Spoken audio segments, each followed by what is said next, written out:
We're going to go through adding and subtracting fractions again, 7th graders. And whenever you're adding and subtracting fractions, you have to have the same denominator. You have to have, whether it's a variable, which we've been talking about in algebra, or numbers, like 10 and 100, we'd have to convert these so that the denominators are the same in order to find the answer, okay? What the denominator tells you is how big the pieces are that you're working with. Fractions are pieces of the whole. And so, if you have a fraction of 1/2, those pieces are much bigger than if you have a fraction of 5/100ths, for example. Okay? So make sure that you're always working with the same size pieces whenever you're adding and subtracting. Yes? Could, like, let's say you have like the denominators are 10 and 5. Could you keep the like one of them has like it's 5/10 and also 2/5 or something like that? Could you just keep the 10 as the denominator and then have just an, okay. Yes, because what you're saying is that the common multiple, like in this one, 5/10 and 5/100ths and 3/10, you don't have to change the hundreds because 100 is a multiple of 10. So if one of them is a multiple of the other one, you only have to convert one. Yep. Now, also remember that we might be adding and subtracting positive and negative numbers. And so, if you are starting with a negative and you're subtracting, you should insert a plus sign and make the answer more negative. Right? So when we convert this one, negative 3/10 minus 5/10, what that means is negative 30/100ths plus negative 5/100ths, which is negative 35/100ths. That's why this example is important. So you remember that you're adding, if you're adding two negative numbers, you combine their values. And then you'd have to reduce it to lowest terms. Why do we keep timesing and then divide it like that makes the percent? The timesing is to convert this to a fraction with a common denominator, so that the denominators are the same in both numbers. Okay? And then the division part, Daria, is when you are dividing the numbers or factoring out the common factors to reduce it to a lowest terms. So negative 35/100ths to 7/20ths. Negative 7/20ths.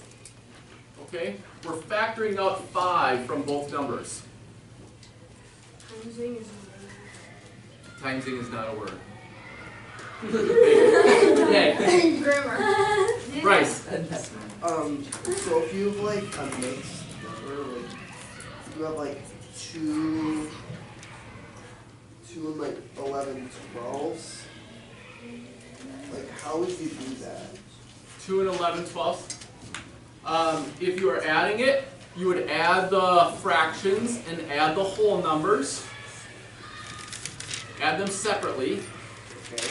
And then, if the fraction ends up with a top-heavy fraction, you can make another whole out of that. Right? So if you end up with 5/2, that means you have 2.5, and you add that to your whole numbers. Okay. Okay? Another concept, there's another page of notes, or at least one more example that I want to show you. Okay? When adding positive and negative, you have to work with its absolute value. Alright? So, what that means is, if you're starting with a number that is negative 11/20ths. Okay? And you're adding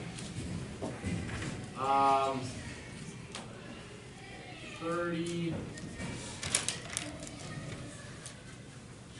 Let's see.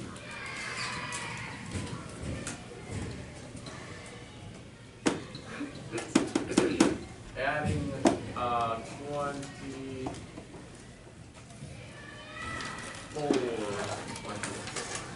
Okay? So we have to subtract, right? Now what we have to do is we have to subtract the bigger absolute value. This one is bigger than 1 and this one is smaller than 1, right? So in order to find the answer, we have to do 24 20ths minus 11 to find the answer. We have to take the bigger absolute value minus the smaller absolute value to find the answer. And you have to do that anytime you are finding the difference, where one is positive and one is negative. Okay? So this is 13 20ths. Okay? We don't do 1 minus 4 and 1 minus 2 to get the answer. You have to do the bigger number minus the smaller number to find the difference. Does that make sense? You remember how to do that? Okay, then one last example. So write this one down.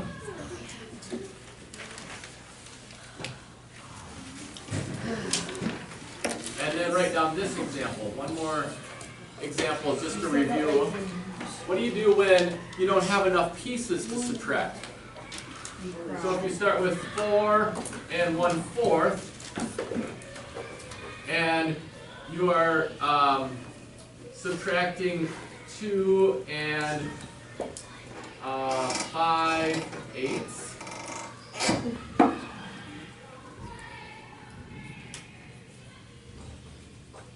When you convert this one to 8ths by multiplying both numbers by 2, you have 2/8 minus 5/8. So is this, do we write negative 3/8 for this? Well, this fraction is connected with this whole number, so we can't just say, oh, let's make this one 4 and 5/8. Because we have to take away 5/8.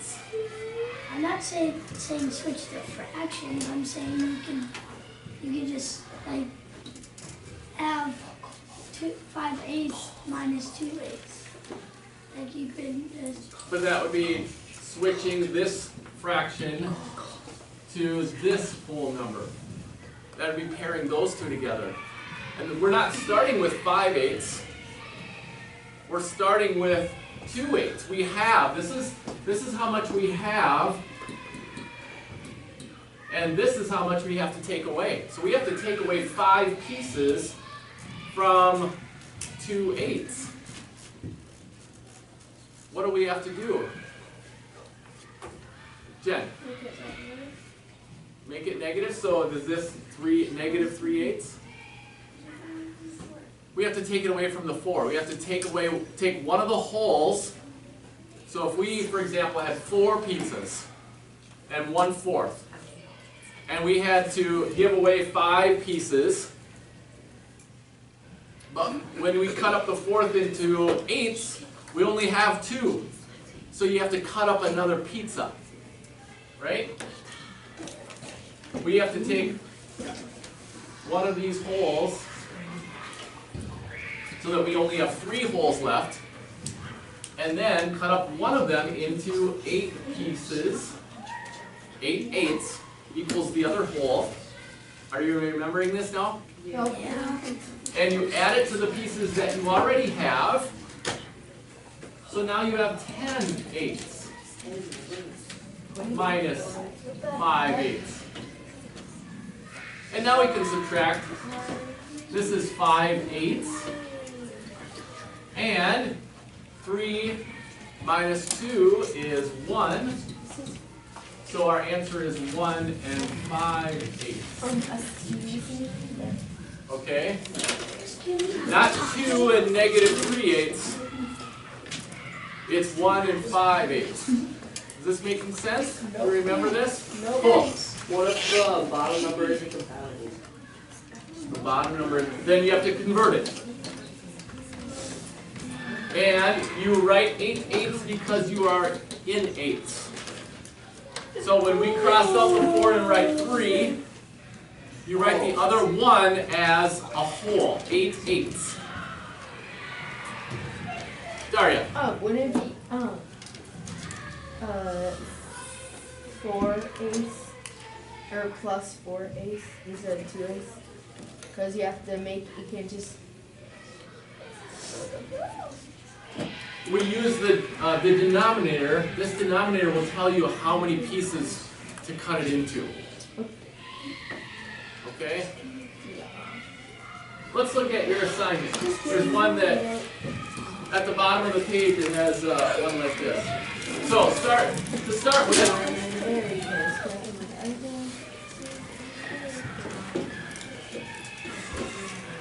we have to write, it's just going through and reviewing, finding a common multiple.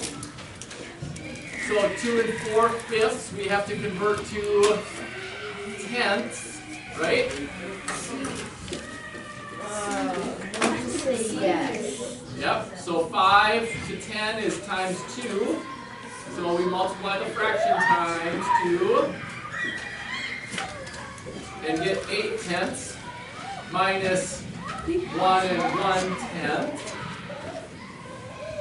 And then that equals 7/10 as a fraction, and 2 minus 1 is 1. So that's how you fill that in. Okay? Stop talking, please. Pay attention. Skip down to number 13.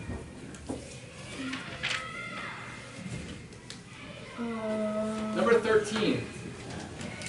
First of all, we have 5 and 5/36 minus 4 and 8/9. We have to convert 8/9 to what? To 36. Yep. So multiply both by 4. And so this becomes 4 and 32 39. How many pieces do you have so far in the first number? How many pieces do you have? Oh, I'm sorry, it's 36. Yep. Sorry. How many pieces do we have, Abby? In the first number? No, that's the size of the pieces. And 32 is the number we're taking away. That's not, we have 5, so we don't have enough. Right? So what do we have to do to make more pieces? Nate? Cut one of the holes. So we have 4 left. And write 36 plus 5. So it's how many pieces total? 41. 41. 41 36 minus 32. How many is that? 41 minus 32 is 9 left. Oh,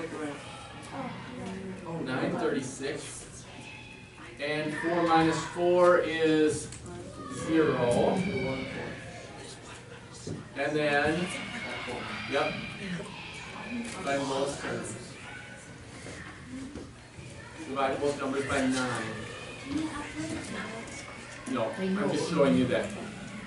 4 minus 4 is 0. So you subtract the wholes after you subtract the fractions. Okay? Alright, I'm going to give you the last 5 minutes to work on this with a partner. 1 through 14.